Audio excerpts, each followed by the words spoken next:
देखिए, एक CJP party के कार्यकर्ता ये भी हैं। आप यहाँ किस लिए आए हैं? सर एक ही सवाल है, इस्तीफा दें बस। अब नहीं सहेंगे। अच्छा, आपको लगता है इससे जो है कुछ सरकार को असर पड़ेगा? सर असर पड़ेगा, जमीन जमीन से आसमान तक असर पड़ने वाला सर, क्योंकि यूथ यूथ है आगे। ये कोई पॉलिटिकल पार्टी नहीं है, यूथ है। ये यूथ अपने और ये नहीं सर, हमारे लिए सब सारे जितने भी हैं VIP MLAs, normal middle class गरीब अमीर सब बच्चों के लिए ही हक है। सबके बच्चे पढ़ते हैं, पेपर लीक होता है, कितनी तकलीफें होती हैं बताइए सर। आप कहाँ से आए हैं? मैं दिल्ली का हूँ सर, प्रॉपर। दिल्ली से। यस। तो अभी आप क्या करते हैं? मैं सर बाइक राइडिंग करता हूँ सर, फील्ड की जॉब करता हूँ, रैपिडो चलाता हूँ सर। आपकी एजुकेशन क्या है जो आपको? मेरी एजुकेशन सर कुछ भी नहीं है, 8वीं 9वीं की हुई है मैंने, ठीक है। बट मैं अपने भाई और बहनों के हक के लिए आया हूँ, और प्लस साथ में मेरे भी बच्चे हैं, 2 छोटी छोटी लड़कियाँ हैं, अभी वो छोटी है 4 साल की हैं। ये चीज़ें वन टाइम तो हुई नहीं है, ये लगातार हो रही चीज़ें। और ये चीज़ अगर कल को मेरे 20-22 साल बाद 25 साल बाद मेरे बच्चे ही पढ़ेंगे, उनके साथ भी ये चीज़ होगी तो बर्दाश्त नहीं होगा। अभी से तैयारी करेंगे तब आगे जाके ये चीज़ें नहीं होंगी, उनके बेटर फ्यूचर के लिए, और मेरे क्या हिंदुस्तान के सारे। जी, आप कहाँ से आए हैं? बेसिकली सर मैं पंजाब से आया हूँ, ऑल इंडिया स्टूडेंट फेडरेशन से हूँ मैं। अच्छा।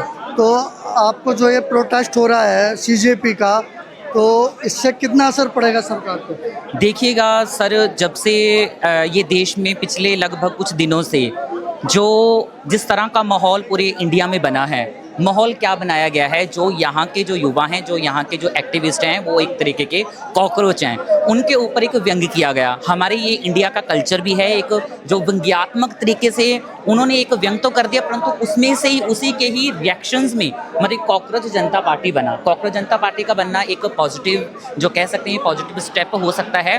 और ये हमें देखना पड़ेगा जिस तरीके से इनका जो मेन जो डिमांड है, आज के जो युवा का जो मुख्य जो एजेंडा है, मुख्य जो नारा है, वो अनएम्प्लॉयमेंट का नारा है। हम चाहते हैं कि जो आज के जो युवा हैं, जो इंडिया के जो युवा हैं, उसमें से 47 करोड़ की जो आबादी है, जो 47 करोड़ हमारे जो देश के जो नौजवान हैं, उनके पास किसी भी तरीके का कोई काम नहीं है। अब जो 47 करोड़ युवाओं के पास कोई काम नहीं है, उसी के ही रिएक्शंस में आज इतना बड़ा आप देख सकते हो ये धरना प्रदर्शन ये चल रहा है।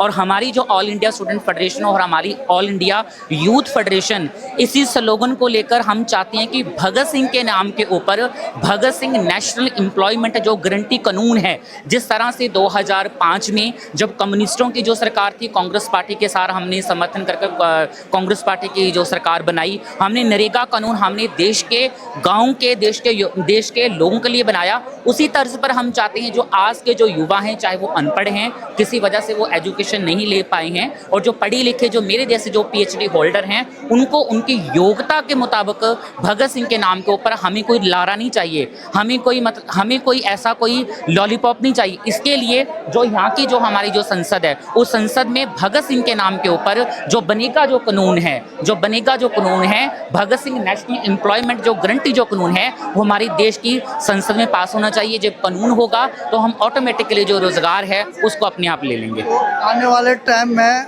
जो चुनाव होंगे, अभी पंजाब में चुनाव हुए भी, तो नंबर 1 तो आम आदमी पार्टी आई और दूसरे पे जो है कांग्रेस आई, तो आपने बीजेपी को तो पूरा खत्म ही कर दिया वहाँ से। नहीं, ये मतलब कि ऐसा आप नहीं कह सकते हैं। जो आप जो म्यूनसिपैलिटी के जो इलेक्शन हुए हैं, उसमें प्रॉपर तरीके से आम आदमी पार्टी जितना भी धक्का कर सकती थी, उन्होंने वहाँ पे धक्का कर कर अपनी प्रशासन को साथ में लेकर उन्होंने जहाँ पर भी बूथ कैप्चरिंग किया, ये सभी लोगों ने देखा। और ईवीएम के जरिए वहाँ पे जो क्या करवाया जाता था, इलेक्शन करवाया जाता, ईवीएम के जरिए इलेक्शन ना करवाकर बैलेट पेपर पर इलेक्शन करवाया गया, और जिस तरीके से गलत स्टैंप लगाई गई, वो सभी मतलब कि देश के लोगों ने उस चीज़ को देखा। ये नहीं है पिछले 4 साल से अगर मैं पंजाब के हालात बताऊँ, तो पंजाब के लोगों के लिए ना तो उन्होंने एजुकेशन में कोई रिक्रूटमेंट किया है, ना उन्होंने हेल्थ में कोई नई भर्ती की है। तो इसीलिए पंजाब के जो युवा हैं इस बार ये जो उनका जो सरकार है उसको बनने नहीं देंगे। उसी की ही सरकार बनेगी जो रोजगार के ऊपर जो क्या है मतलब कि जो काम करेगा, और रोजगार के ऊपर जो गारंटी करता हुआ जो कानून है, जो सरकार मतलब कि इस एजेंडे पे लड़ेगी, जो देश के जो जेंजी कह लो, इन युवाओं को किस कॉकरोच कह लो, मतलब कि इन युवाओं को, तो इसलिए वो उसी के साथ ही जाएंगे। जैसे प्रोटेस्ट हो रहा है कॉकरोच जनता पार्टी का, तो धर्मेंद्र प्रधान जी का क्या सरकार इस्तीफा ले सकती है इस समय?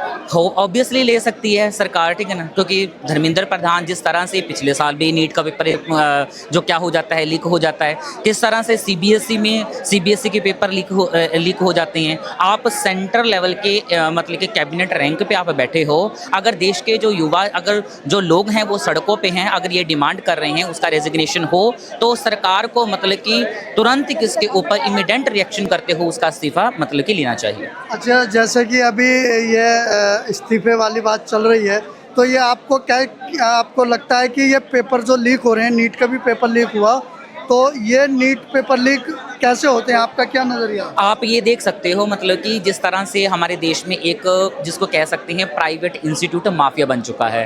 मतलब कि जो प्राइवेट जो इंस्टीट्यूट के साथ मिलकर जो हमारे जो बड़े बड़े जो मिनिस्टर्स हैं, जो बड़े बड़े जो विधायक हैं, उनके साथ वो मिले पड़े हैं। और जब एक स्टूडेंट्स ने जो मेडिकल का जो स्टूडेंट्स है, जो हेलिक्स से वो तैयारी कर रहा है, बड़े बड़े इंस्टीट्यूट से वो तैयारी करते हैं, वहाँ पर उनको पेपर बेचने के लिए करोड़ों करोड़ों रुपया लिया जाता है और बड़े बड़े मतलब कि उनको वादे किए जाते हैं। तो इसीलिए ये जो एक माफिया बना हुआ है, गवर्नमेंट प्लस जो प्राइवेट जो माफिया, दोनों मिलकर एक जो दुकान है, जो कमर्शियल जो दुकान है उसको चला रहे हैं। और इसीलिए हम एनटीए को ये बताना चाहते हैं, मतलब जो एनटीए जो संस्था जो आज जिस तरह से मतलब कि लगातार जो पेपर को लीक कराने वाला जो काम कर रही है उसको तुरंत बंद करे।